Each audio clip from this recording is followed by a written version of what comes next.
Feynman is one of my idols. He's famous for his teaching skills and physics discoveries, but above all, he was a great questioner. He even questioned his students' knowledge of basic arithmetic. In his physics lectures, he was known to start his classes teaching the number line and progress to modern physics' most complicated and current problems. Richard Feynman believed only by questioning our most basic assumptions could we build the necessary understanding to tackle life's most challenging problems. Before rising to this legendary status he holds today, Feynman's most significant problem was finding out how to revolutionize physics while also making his research understandable through outstanding teaching. To do this, he needed a filter, something to tell him what information to consume and actions to take. Otherwise, he might find himself saying yes to things he shouldn't. He formulated 12 questions to guide everything he did in life. Most of his 12 questions revolved around these two goals.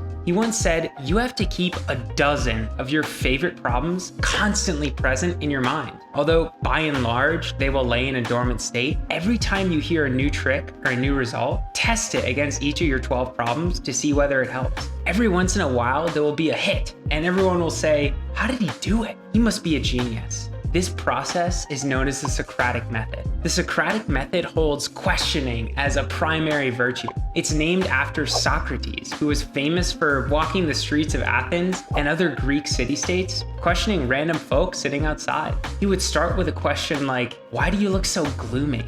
And might get responses about the weather. Then he would pester them with questions digging further into the issue until they couldn't answer anymore. This questioning process revealed just how much the unfortunate citizen didn't know about the world. This might seem obnoxious, but Socrates held to this method because he knew the first step in the path of wisdom is humility. Just like Feynman, Socrates believed forming a basic foundational understanding of the world was necessary to succeed with anything in life. Unfortunately, he's no longer with us, but I like to think if he was, he would have one question for you.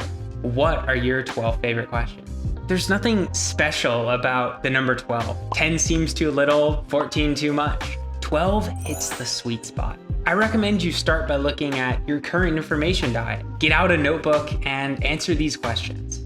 What do you consume you feel is a deep part of you? What subjects are you interested in? What are your 5 core values?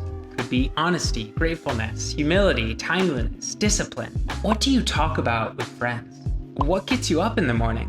Here are my 12 questions for inspiration when writing yours. Don't feel bad if you take a few of mine. I did the same with Tiago Forte when he showed me his. How can I instill the most effective and sustainable reading habit into my and others' lives? How can I find and foster long-term relationships in my life? What does the theory of constraints have to teach us about our information diets, especially towards reading? How can I improve the skill of happiness? How can I make my personal projects fun, helpful, and profitable all at the same time? How can I build a second brain that works for me instead of against me? How do I create long-term intellectual property that is insightful and valuable years in the future? How do I balance short-term fun and long-term pain? How can I design the perfect lifestyle for me? How can I convey ideas in the most concise, useful, and interesting way possible?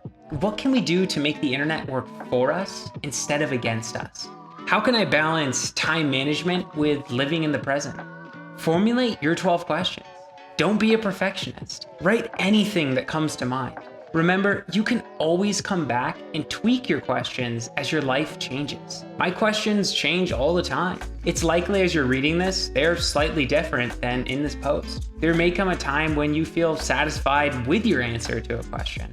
If this happens, simply create a new one. But the best questions are never answered. In fact, you don't want to answer them. They're what drive you. They're what give you purpose. Your 12 questions are what underlie everything you do in life because they make every day an opportunity to advance them. At any point, you are one question away from a life worth living. It's all a matter of finding the right question. If you like this video, it's actually part of my new free email newsletter course, Insight Reading, an email journey where you receive one short reading insight each day. This was one of them in video format. You can sign up to receive the other insights by using the link in the description. As always, have a fantastic rest of your day, and bye-bye.